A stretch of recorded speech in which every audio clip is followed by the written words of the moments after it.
We are joined in the studio with Tim Oxley. Welcome along to the show. Good to have you back. Yeah, hello Daniel, thanks. Now, although you're a sort of a regular visitor to us here at the Monday Night Community Show, I just wondered if you could give us a little bit of introduction into your role. I will do, because the title Animal Control Officer can be a bit confusing. If you think of Dog Warden as the pure part, which is dealing with stray dogs, that sort of thing, also on the animal control side, is looking after the problems that dog owners cause, not the dogs but the owners themselves, which could be dog fouling, it could be noise nuisance from dogs, and also to a degree licensing for pet shops and animal breeding establishments. Tim, I know you want to talk about giving puppies as a Christmas present this evening. Oh, I love this subject. I mean, it's true to say, it's a bit of an old cliche that a dog is not just for Christmas, it's for life. And it's one of those saying that's gone down in history, really. But it is very, very true. And when you think about it, I mean, Christmas is a great time, isn't it? We all get together, we give each other presents, and puppies and dogs are really, really nice things to have, and I'm a great one for owning dogs. But dogs and presents don't really go together. One of the reasons for it, now, Christmas, exciting time.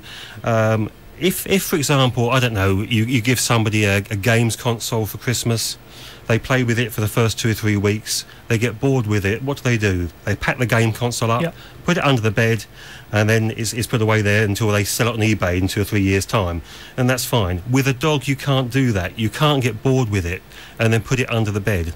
A dog is a living creature, and it needs to be looked after. It's a huge, huge, huge responsibility. So if you are thinking of getting a dog, giving it or getting one as a present at Christmas just isn't the right idea. And I was sitting in the office today with a calculator just working a few things out. Now, have a puppy as a present, okay? So what we've got there, we've got a nice, fluffy, cuddly thing which is playful and we really, enjoy it.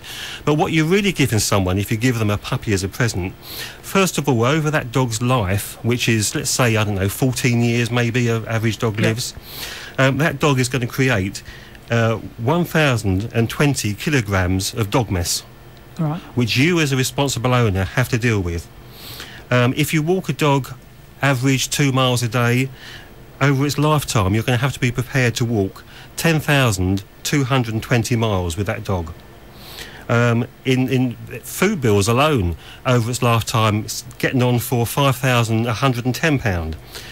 Vets bills run into thousands and thousands of pounds. Go on holiday for 2 weeks a year, put the dog in kennels, again that's going to cost you something like £2,000. So that's what you're actually giving someone. If you give them a dog for Christmas, you're giving them all of that cost over the lifetime of that dog. So look, have a dog, please, be a dog owner, be responsible about it, but don't do it as a spontaneous, spur-of-the-moment Christmas gift. It's just not the right thing. Wait until the spring, look around, and then if you really, really feel you can commit to it, do it then, but not as a Christmas present. Tim, I know another area you wanted to cover is responsible animal ownership. I do really, because it leads on from what we was talking about a few moments ago regarding dogs for Christmas. Responsible animal ownership is just so important.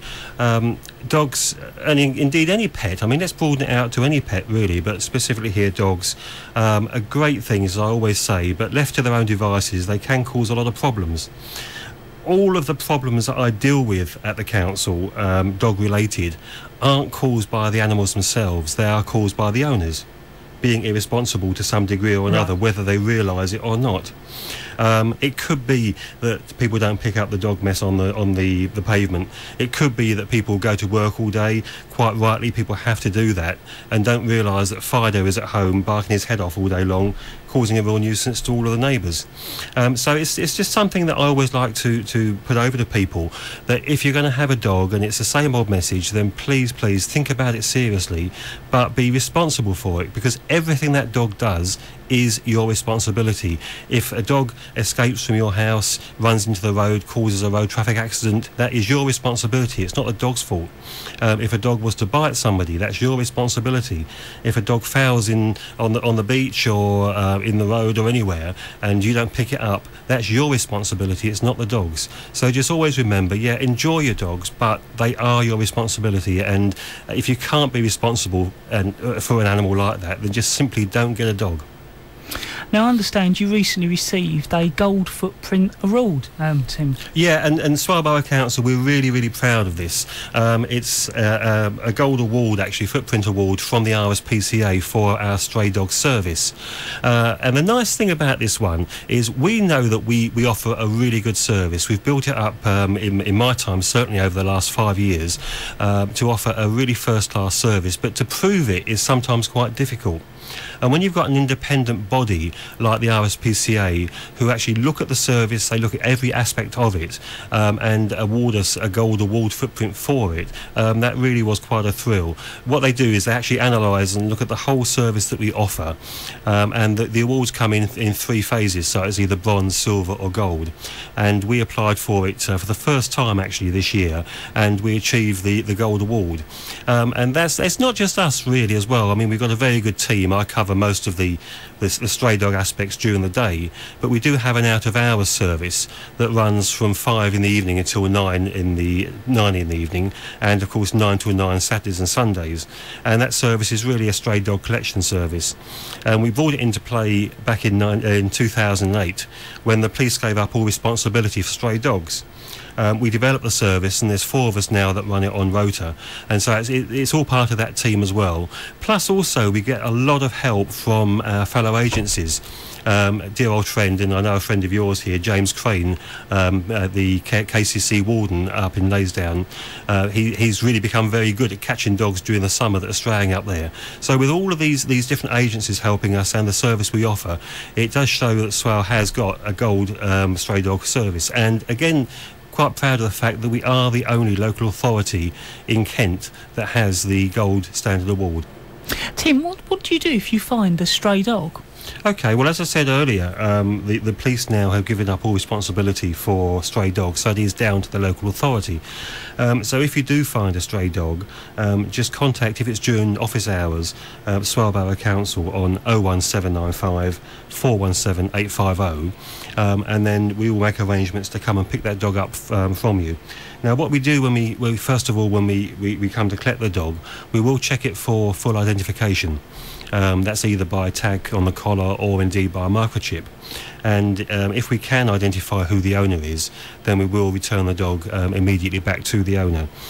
Failing that, then the dog goes to our dog pound, which is Jasmine Kennels over at Newington, and it will stay there for 7 days to give the owner a chance to pick it up. If you find a dog out of office hours, we run the out-of-hours service.